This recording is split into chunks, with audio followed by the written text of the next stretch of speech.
a modern-day gamer, playing the old and saving the world from alien invaders. He is Tom Shark.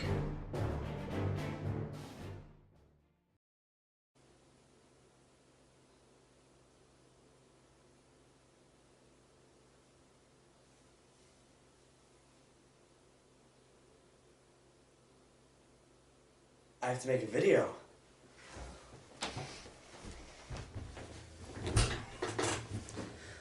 Alright, let's see what we got here. Luigi's Mansion Dark Moon. No. Fantasy Life? Maybe another time. Nintendo Land. The Legend of Zelda Twilight Princess. Good, but also for another time. Wonderful 101. Perfect! Earth needs saving? Who are you gonna call? Batman? Superman? The Guardians of the Galaxy? The Ghostbusters? No. The Wonderful 101. Now, the Wonderful 101 are a group of 101 superheroes on the job of saving the Earth from the incredibly annoying Get Jerk Armada, along with the fact that they have to deal with a stupid alien prince, an intergalactic police officer, and their own tragic backstories. They may just sound like your everyday superheroes, but you're wrong. They have an ability called Unite Morphing that allows them to build huge versions of their weapons out of their recruits and teammates. Except when their recruits and teammates are knocked out, they kind of use their tiny weapons and it looks kind of stupid. The way you make your weapon is by drawing it on the Wii U gamepad or using the right analog stick. And that gets pretty hard, especially when you have a Get Jerk Federation member breathing down the back of your neck. The controls all work pretty well, but the only thing I don't like is how fast the controls make you go during the close-up third-person view when you're inside a building, and it's also a little tedious to make the correct shape of the weapons.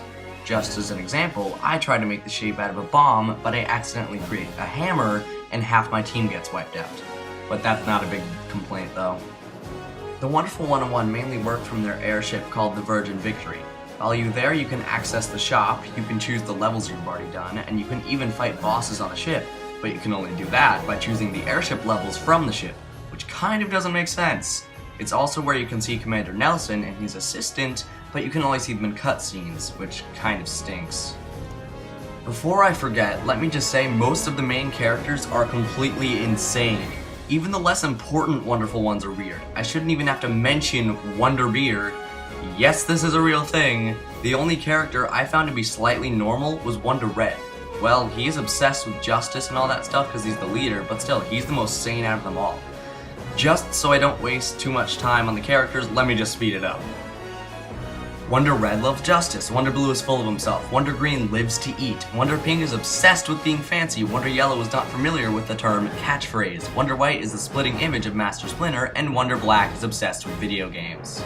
My favorite character out of the bunch is by far Wonder Blue. Wonder Blue is a cop from LA and he is entirely full of himself. He's also hilarious. Let's continue now. Remember how I mentioned a stupid alien prince? Said stupid prince is Prince Vorkin.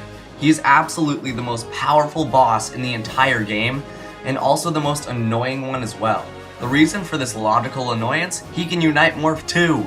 He has his own team of slaves from planets he destroyed with his growing team of slaves from planets he destroyed, called the Gyzok Pirates. It just felt like he was placed in the wrong points of the game to me. The first time I fought him, I could have sworn something was wrong. It felt like I should have been fighting him halfway through the game. He also calls you Blunder Red, and if that doesn't qualify as being a jerk, then I do not have a clue about what does. And I'm not just hating on Prince Vorkin, I'm hating on all the enemies. They have very substantial health bars and are a very big challenge. But that isn't a bad thing.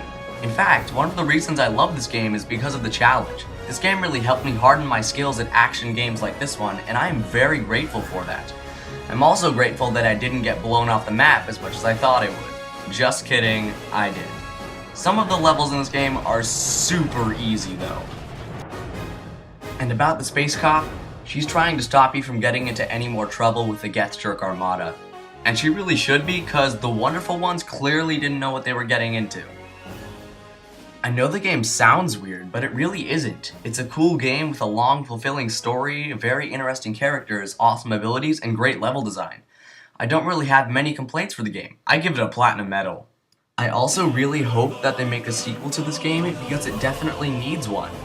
And at the end of the game, the Wonderful Ones save the world and I unlock the hero and enemy gallery. That to me is one of the coolest parts of some video games, like the photo gallery in The Wind Waker or the enemy gallery in Kirby's Epic Yarn.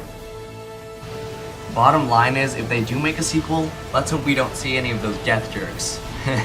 Get it? Geth jerks? Because they're jerks? Forget it. We all know the Geth jerks are coming back. There is a second game anyway, so I'm gonna go and try to calculate their next attack. Wish me luck! Hey everybody, thank you so much for watching my video. If you like it, then just hit the like button, or if you want to see more of my videos in the future, then just hit the subscribe button.